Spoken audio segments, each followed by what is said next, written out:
Friends, പുതിയൊരു വീഡിയോയിലേക്ക് എല്ലാവർക്കും സ്വാഗതം. ഇന്നത്തെ വീഡിയോയിൽ തമ്പനയിലിൽ പറഞ്ഞ പോലെ അമ്മ പൂച്ചയും മോൻ പൂച്ചയും രണ്ടുപേരെ വീടിൻ്റെ പുറത്ത് കൂടിലേക്ക് മാറ്റി. അതിൻ്റെ കാരണം എന്താണെന്ന് ഞാൻ പറയാം. അതിനു മുമ്പ് പറഞ്ഞിട്ട് അമ്മ പൂച്ച അടുത്ത വീട്ടിലുള്ളൊരു ചേച്ചി ഞങ്ങൾക്ക് തന്നെയാണ്. ഇതൊരു പേർഷ്യൻ പൂച്ചയാണ്. അതിന് 4 കുഞ്ഞുങ്ങളുണ്ട്.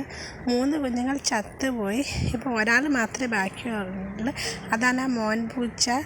അപ്പം ഒരു കുഞ്ഞാണെങ്കിൽ നല്ല ഫറൊക്കെ ഉള്ള കുഞ്ഞായിരുന്നു. പക്ഷെ ആ കുഞ്ഞ് ചത്തുപോയി. കഴിഞ്ഞ ഡിസംബറിലാണ് ചത്തുപോയത്. അപ്പം പൂച്ചകളെ പുറത്ത് കൂട്ടിലേക്ക് മാറ്റാനുള്ള കാരണം എന്താണെന്ന് വെച്ചാൽ ഞങ്ങൾ വാടക വീട്ടിലാണ് താമസിക്കുന്നത്. അപ്പം വീടിൻ്റെ ഓണർ വന്നിട്ട് പറഞ്ഞ് പൂച്ചയൊന്നും വീടിൻ്റെ ഉള്ളിൽ വെക്കാൻ പാടില്ല. പിന്നെ ഞങ്ങൾ പൂച്ച വീടിൻ്റെ ഉള്ളിൽ വെച്ച കാരണം എന്താണെന്ന് വെച്ചാൽ പൂച്ച പുറത്ത് വിട്ടാൽ ഇവിടെ പൂച്ച വീണ്ടും പെറ്റ് പെരുക്കും, ഗർഭിണിയാക്കി. അതിപ്പം വാടക വീട്ടിൽ താമസിക്കുന്നതുകൊണ്ട് അത് നമുക്ക് വലിയ ബുദ്ധിമുട്ടാണ്. പ്രത്യേകിച്ച് ഇവിടെ ഒരു കണ്ടൻ പൂച്ച ഈ ഭാഗത്തേക്ക് കറങ്ങി നടപ്പുണ്ട്.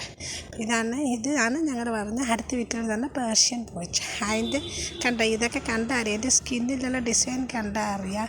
അതൊരു വ്യത്യാസമുണ്ട്. അതൊരു പേർഷ്യൻ പൂച്ച. അത് പുറത്ത് അത് പ്രസവിക്കുക. അതാണ് അതിനെ പുറത്തിറക്കാതിരിക്കുന്നത്. അടുത്ത വീട്ടിൽ പോകുമ്പോൾ എന്നെ പുറത്തിറക്കിയിട്ട് മേറ്റിങ് കഴിഞ്ഞാൽ ഉടനെ വന്തിയാന്ന് ചെയ്യണം. മോൻ പൂച്ചയെ പുറത്തിറക്കാനുള്ള കാരണം തന്നെ കണ്ടൻ പൂച്ചയാണ്. ഇവിടെ ഒരു കണ്ടൻ പൂച്ചയാണ്. ഇടയ്ക്കിടയ്ക്ക് വീഡിയോ കാണിക്കും. റോണി പൂച്ച. അവരാണെങ്കിൽ ഈ ഏരിയയിലുള്ള അടുത്തുള്ള വീട്ടിലുള്ള ആൺപൂച്ചകളെല്ലാം കടിച്ച് ഓടിച്ച് അവൻ്റെ മാത്രം കയറിയെന്ന് പറഞ്ഞാൽ നടക്കുക. അപ്പോൾ ഇതാണെങ്കിൽ കൊച്ചാൺപൂച്ച. അപ്പോൾ ഇവനെ കണ്ട ഇവനെ കടിച്ചു കൊല്ലും. അതാണ് രണ്ടുപേരെയും പുറത്താക്കി കൂട്ടി വെച്ചിരിക്കുന്നത്. രാത്രി വീട്ടിൻ്റെ ഉള്ളിൽ കയറ്റും.